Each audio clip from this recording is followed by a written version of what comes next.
Shalom and welcome to another edition of Parsha Talk. I'm Rabbi Elliot Mallam, and in Highland Park, New Jersey, the Highland Park Conservative Temple Congregation on Shemet.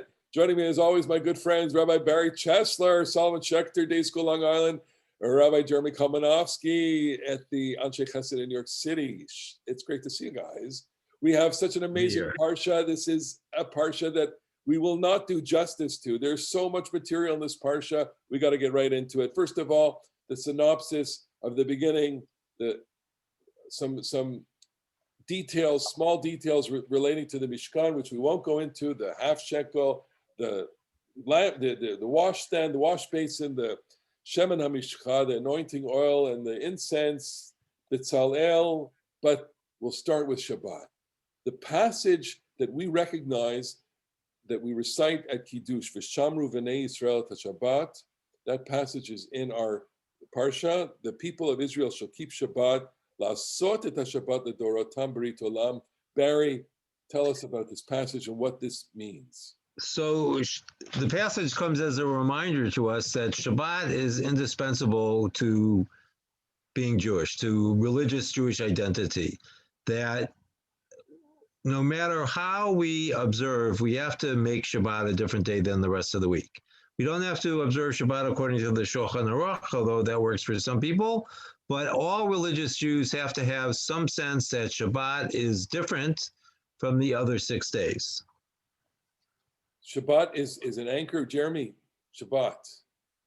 I'm in favor of it. Yes, it's good. It is. I totally agree with Barry. It is the most essential part of Jewish ritual of all the mitzvot, ben adam l'makom, and Shabbat has a ben adam l'chavero, the commandments both between humanity and God and in the social human community. Shabbat has an element of that as well. But of the conventionally ritual elements in Judaism, Shabbat is by far and away the most important.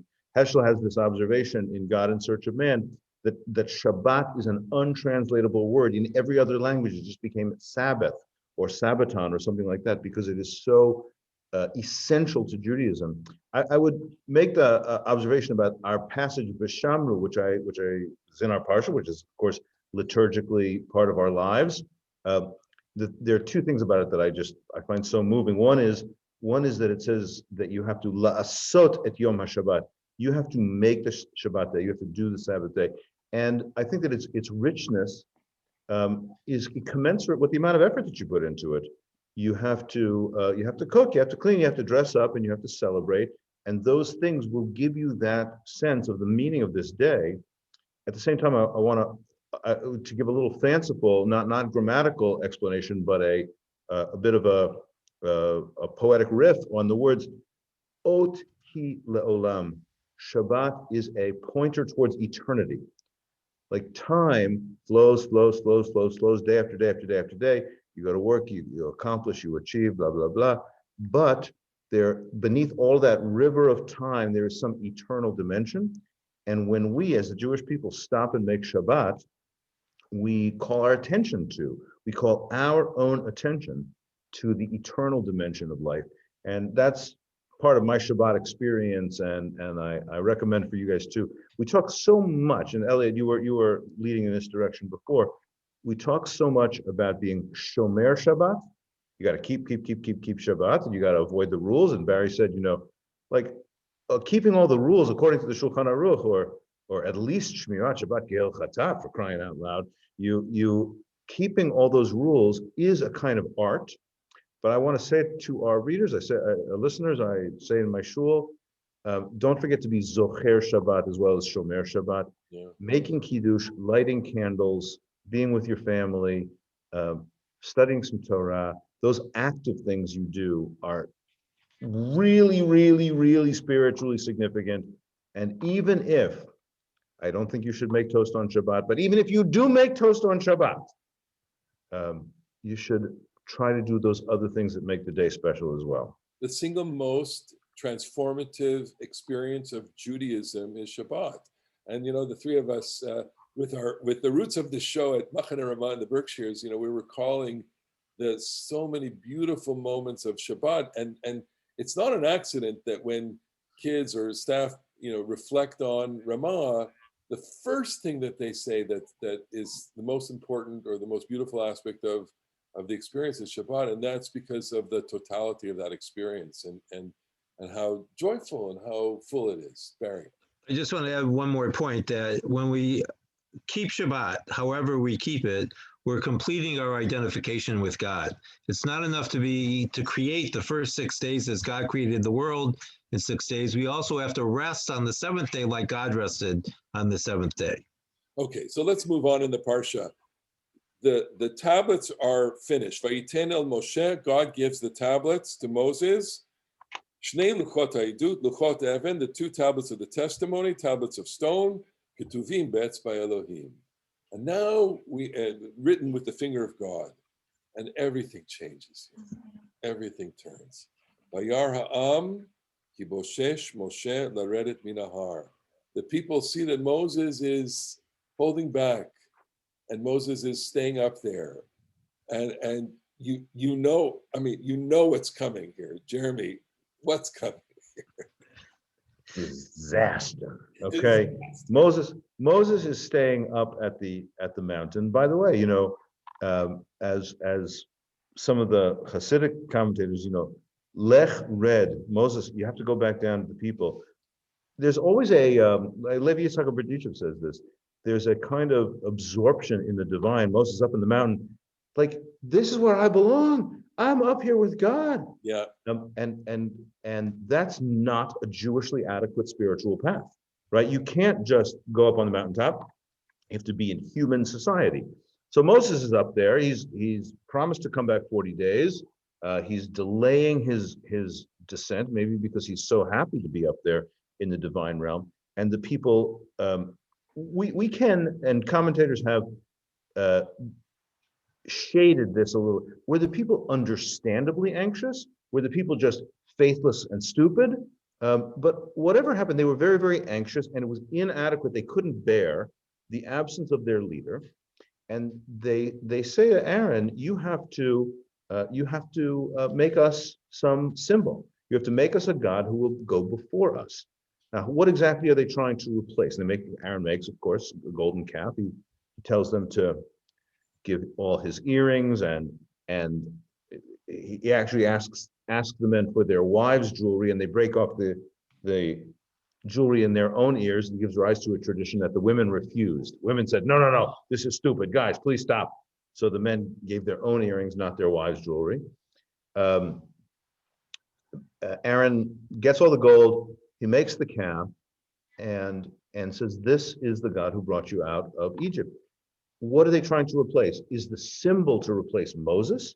Is the symbol itself a false god? Is the symbol some visual representation of Hashem, like the true God, but who is invisible, and they can't bear that level of abstraction? They need a hunk of metal that's shiny that you can look at and say, yes, this is it. Barry? So their representation of God had been Moshe. And in Tehillim, he's described as Ish Elohim, which I believe Rabbi Steve Garfinkel once suggested was the man God. That there is, even in the Bible, a kind of dissonance where sometimes we have this combined man and God, which later, of course, becomes perhaps more famous in Christianity, which will be a subject of another show, perhaps a few thousand years from now.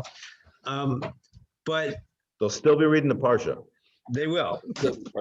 And probably we'll still be talking about it. But I think the point is that they need something. Moses has disappeared, so their access to God has become temporary and now removed. And they need something permanent. So go ahead. So they create the golden calf so they could say, this is who led us out of Egypt. Because the real person who led us out of Egypt is no more. And I think that we have to think a little bit, if we were in their shoes, I don't think we'd be thinking Moses is coming back. This is not a holding action where the people need their blankie till they fall asleep and get a good nap. They are fearful that their whole world has become undone. Well, that's precisely what I was going to ask, that if we could identify with all of the characters here, and using the people as one character, there's the people, there's Aaron, there's Moses, and there's God. So I think we cannot overstate the level of trauma here that the people have for the absence of their leader. Look what they have experienced up until now. They've experienced the splitting of the Red Sea. They can remember, back a couple of months before with the plagues in Egypt, the total disruption, the upheaval, the miracles, all of that, and Mount Sinai to boot. And now all of that seems to have vanished because the person of Moses is taking his time. Moshe, you were saying that before, he's late. I wonder sometimes about the idea that you said, Jeremy, he enjoys it up there. But, is there a little bit of ambivalence in Moses? Do I want to go back to these people? Do I want to stay up here? Boshesh, there's a mixture of emotions in staying up there. And then the people, there's this deep sense of trauma. And then there's Aaron, which one do you want to take? I want to add something here because your comment really begs the question, why does Moses have to be on the mountain for 40 days and 40 nights? Yes, good question. Who does that serve? So if we follow along Jeremy's comment, that would seem to increase Moses's desire to be on the mountain. I've already been here for 40 days. It's great up here. Why should I leave?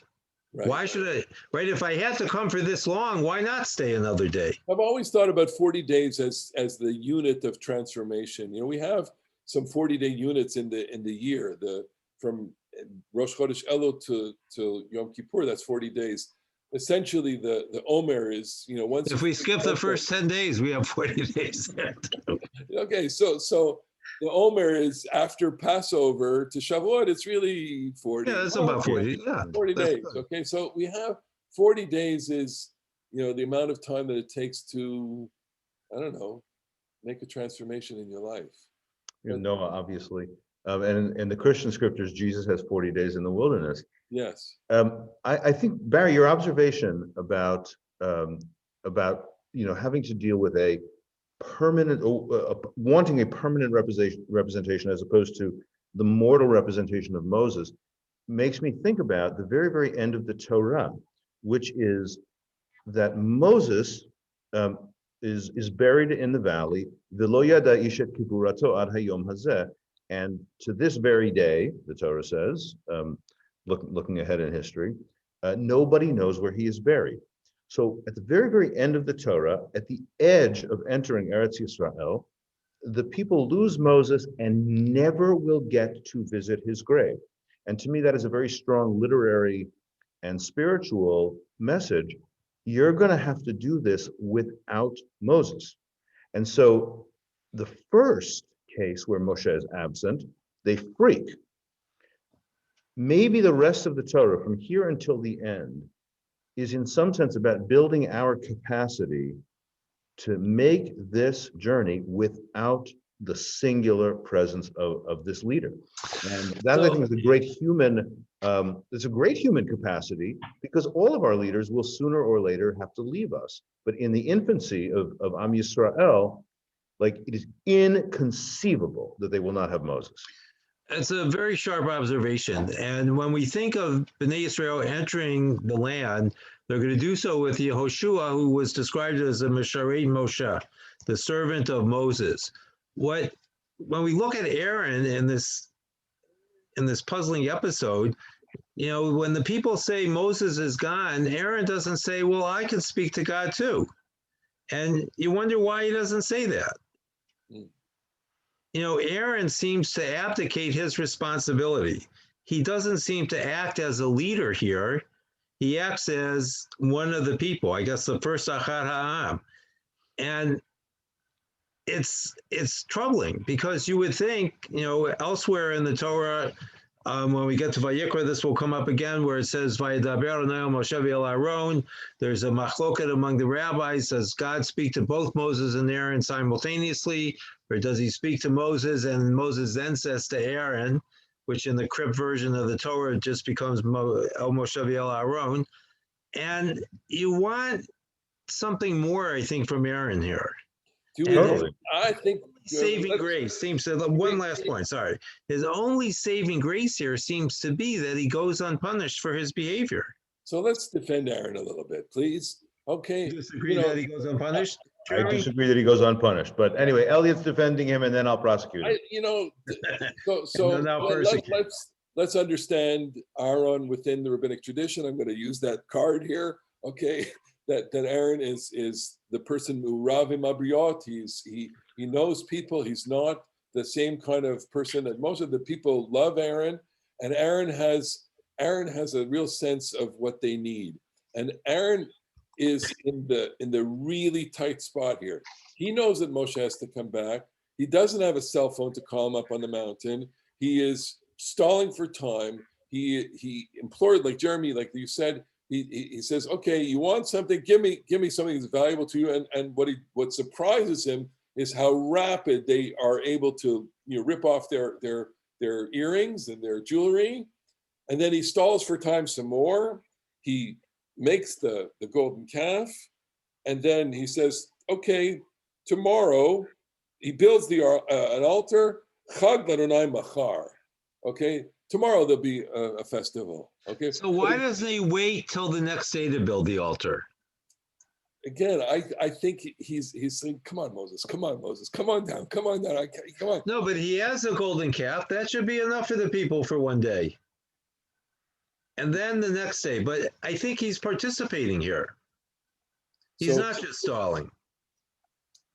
He knows this people, and he knows what he's compromising, and that's his stalling, and that's his downfall in some ways. I don't know. I would say that I think the Torah gives us a fairly negative view of Aaron. One little element about this is that when Moses comes back down and says, what just happened here? And Aaron gives the lamest excuse in the history of lame excuses. I threw all the gold in the pot and out popped the calf. The damnedest thing, right?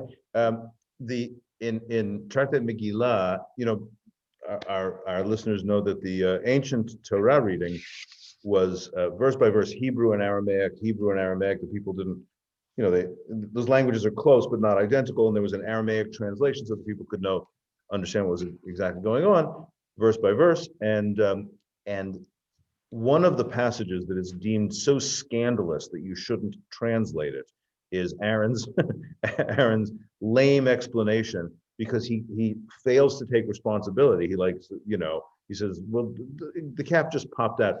No, you cannot lie about your own guilt. You have to fess up. And he certainly does not. But the other thing that I would say, and this is the part that I shook my head about not punished. I think that the hitting the rock episode is, later on in Bamidbar, hitting the rock episode, I think is there's much between the lines. It makes no sense that Moshe is barred from the land of Israel because he hit the rock, and Aaron does nothing at all in the episode. But the Torah says that because of this, you and Aaron cannot enter the land.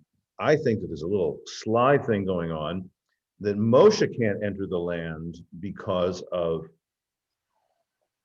the breaking of the tablets here, aligned with the smashing of the rock, and Aaron can't because of the golden calf.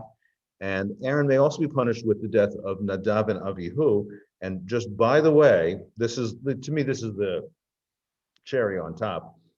Yerovam ben Navat, who makes golden calves in the book of First Kings, he has two children who die named Nadav and Aviyah. Okay, so like the children of the guy who makes the golden calf die in that episode.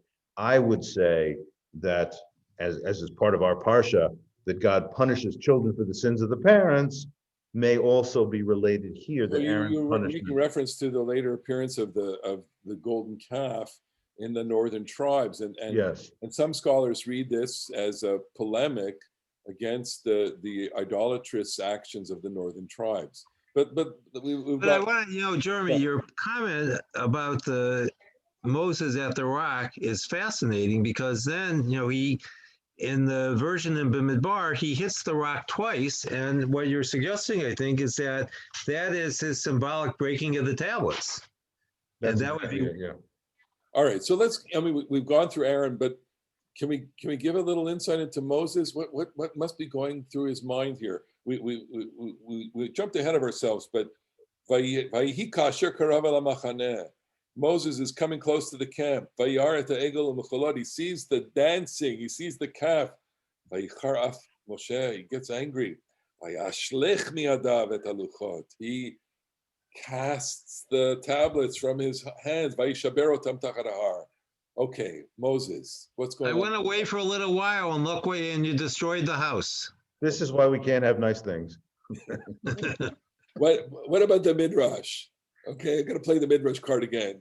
That the You're tablets playing too much. the tablets become too heavy for him because the script on the tablets are lifted up by the wings, and the letters fly off the tablets. The tablets become too heavy, and he drops them. Simply, he drops them. Even for the rabbis, that's fanciful. So No, that's great. That's awesome. Of course, it's fanciful. It's an awesome fanciful midrash that when the people were with the Torah was itself spiritual, it lifted them up. And when the people's engagement with the Torah, like this, I think that a modern heterodox Jew like ourselves would love this, that, the Torah in and of itself can't carry the people. It is the people with the Torah that give it its spirituality. No, And it's the tragic nature of this Tragic. violation. Okay, so I want to go in not worth the stones that are written on. I want to go in a different direction. There's this great article by Shindal Goitein about the prophet Jonah. And his point there is that Jonah, the book, the story of Jonah is a story about the prophetic dilemma. The prophet is caught between God and the people, and he cannot win. And Moses, we sometimes forget, is the paradigmatic prophet. And he too is caught between God and the people, and he too cannot win. So he's up with God, fulfilling half of his responsibility, and the people are misbehaving. When he goes back to the people, God disappears. And he's always caught in between. And I think it gives the pathos to the scene that's coming up, where he wants to see God, and God says, you can't. Okay, so we have Rachmanis for Aaron here, at least I do. You do. And we have Rachmanis for Moshe, who is really caught in this. What about God? You have Rachmanis for God? You have any feeling that what is God going through here in this? yes, I think that the one has to have Rachmanis for God, because the story of, I mean, now I'm not really speaking like out of a text in the Torah, but I think my own religious orientation is about the incommensurateness between the infinite, immortal, infinite wisdom of the divine and the world that can't handle it, and the divine having to accommodate itself to a limited world, and find, like, the divine is like an artist who has to find the right materials for this infinitely precious creation, and that's not so doable. So I have this feeling like the divine reaction is, this is going so well. Oh, and you broke it. You broke it so quickly. I think that's, as Elliot said, the tragic dimension. I think the divine is like very much a tragic character here too. I gave you these tablets, which, by the way, in midrashic tradition, maybe our listeners are thinking about like a hunk of a limestone in the desert. In midrashic tradition, they're sapphire. They're like radiant. They're gemstones. God has given Moshe something that the world cannot handle. And it's too deep, it's too radiant, it's too beautiful. And its brokenness, I think that God becomes, if Kaviyachol, if you can even say such a thing, the tragic figure. So I think that we can only have Rachmanis for God if we operate out of the premise that God needs people. If God is so transcendent that he's totally beyond us, then we can't have Rahmanas. It's his world and he's responsible. But it's only because God needs us that we feel bad when we, collectively human beings, let God down. Because that's not part of God's bargain. That's not what he wants from us. It's not what he expects from us, but that's how we behave. So there's so many vectors of this story that are converging in this moment with the people and their idolatrous impulse, and with Moses and his leadership, and Aaron and his role here, the questionable role that he plays, and God has a moment of transition also. Is this reflected in the next scene where Moses wants to see God? Moses wants God to be Hareini Nakvodecha. I want you to show me your presence. And something has to change here. Something has to change in the relationship. Can you take us through that scene where Moses says, Hareini Nakvodecha, show me your presence. And what does God do? What does God say to him? Barry hit it. Barry. He says, man cannot see me and live, which means, of course, that man may see God, and the penalty is death. And then we have this curious scene where God says, I will put you in the cleft of the rock, and rocks are conveniently cloven for scenes just like this, and I will pass by and you will see my back. And it is such an arresting image, because most of us in our post-medieval world are used to imagining God as being invisible, and now he has a back. And it's hard to imagine what one actually sees a back of an invisible God. But the other thing I would draw to our attention is that it's the expression when man may not see God and live is al panai. But earlier in the Parsha, Moses is described as speaking panim el panim with God. Yeah. Moses, who cannot see God's face, is yet described as being face to face with God. And there is a paradox here. And Martin Buber, one of my favorite Bible commentators, said all great religion is founded in paradox. And this is one of those that belongs to our religion, that we have a face and a back that can't be seen. So, and then the content of what happens in the exchange between God and Moshe is also a paradox, and we quote this verse constantly in Yom Kippur and in other services. Adonai, Adonai, Rachum Chanun. God, you are merciful, gracious, Erech Apayim, V'rav Chesed Ve'emet, with compassion, Notzer Chesed La'alafim, applying your love to the thousand.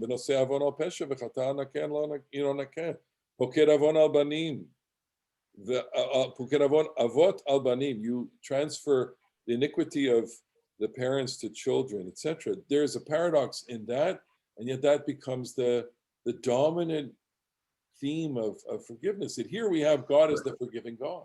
But it's also a theme of joy, because we recite it on the Shlosh Regalim when we take the Torah. Indeed, indeed.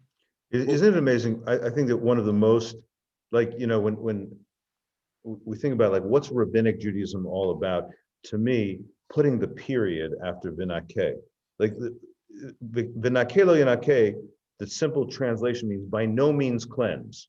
The doubled Hebrew verb, both before and after lo, nake lo yanake, means God will by no means cleanse. But in rabbinic Judaism, we just put a period right in the middle of a sentence that changes the meaning 180 degrees. And the flexibility, the rabbis are not modern people such that they say, hey guys, let's change the meaning. It's that they find such inexhaustible well springs of meaning that there's a way of reading the pshat of the verse, the semantic meaning of the verse, to mean the exact opposite. It's the possibility of discovering meaning is just it's so fabulous. So this verse comes after Moses makes a second set of tablets, and we don't have time to really make the comparison between the first set and the second set, other than to say that Moses does it himself, and that in coming down the second time, there's just this, it's not the same. It's a quieter thing. But there's, it looks But he comes on the second time with the burden of having taken the tablets up as well. yeah. And the weight of the tablets on the way down the second time is simply not the same weight as it was when he came down and broke them. He's much more vested in these, and that says something profound about how we locate God in the world, because what was made by God with God's finger cannot exist in our world. And yet Moses is able to bear this double burden of the second set of the tablets. And he is transfigured. His face Literally, is glowing, yeah. literally glowing. It's like he's radioactive here. I mean, it's really that literal. Moshe lo yada ki karan or, his face, he doesn't even know that he's beaming at 1,000 watts here. He has to wear a veil. What does that mean? What is the significance of being veiled from the people? And Well, you have it. You have at that one. I have at that one. I haven't thought about it through as much as I think it means that you're just, you have too much power. You're conveying too much fear. The people need to stand back from you.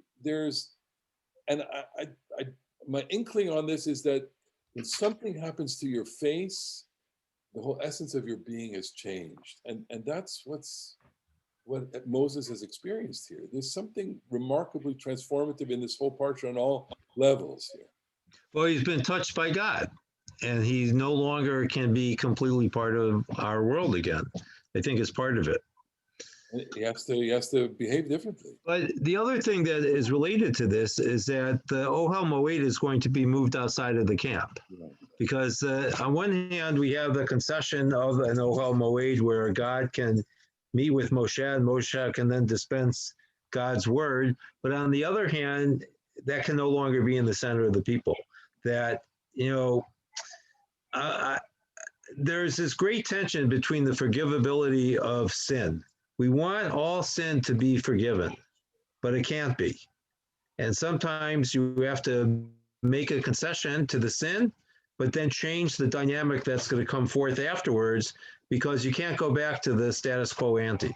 To take this is an insane example, okay, but maybe not so insane because it is one of the ways that the Bible speaks about idolatry is of adultery. Like, the Jewish people are in a covenantal and exclusive relationship with Hashem, and to turn to another god is a kind of adultery, and that's a stock metaphor for the prophets. Well, there was a book that came out a few years ago by the Jewish psychotherapist named Esther Perel. She writes these books about marriage, and she had this book about affairs, and she said in this book that she's working with couples that the affair is not necessarily the end of your marriage, but it is the end of your first marriage, and it may now begin your second marriage. And I think what Barry points to is there are certain sins, certain injuries that you can't just pretend don't happen and go on as if they didn't happen, but they can, in their own, even if painful ways, betoken a new beginning. And I would say that the breaking of the luchot and the building of the golden calf may be something like that.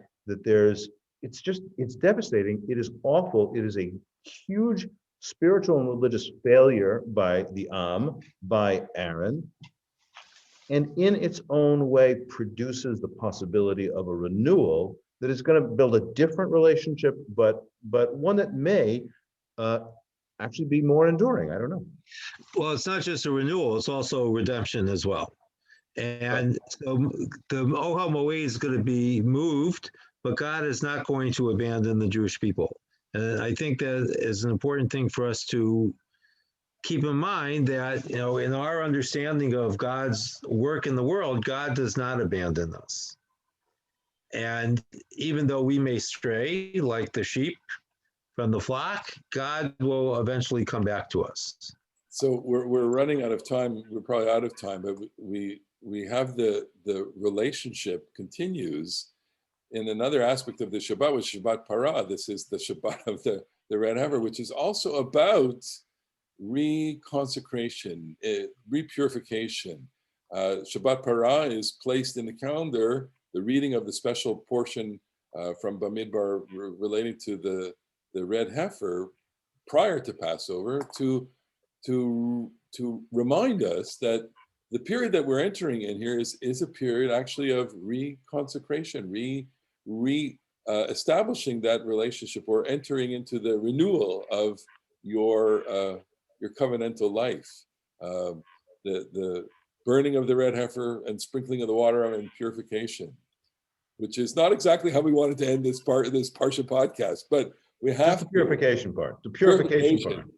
But there's just so much to think about in this Parsha. We know that we've barely scratched the surface, but we want to thank you for watching and for listening and for being with us. We're almost at the 1 year anniversary of our Parsha talks, and we look forward to having that 1 year anniversary, I think next week with Vayakal Pekude. In the meantime, Shamru Shabbat. Keep Shabbat, enjoy Shabbat, study, and we'll see you next week on Parsha Talk. Shabbat Shalom. Shabbat Shalom. Shabbat Shalom.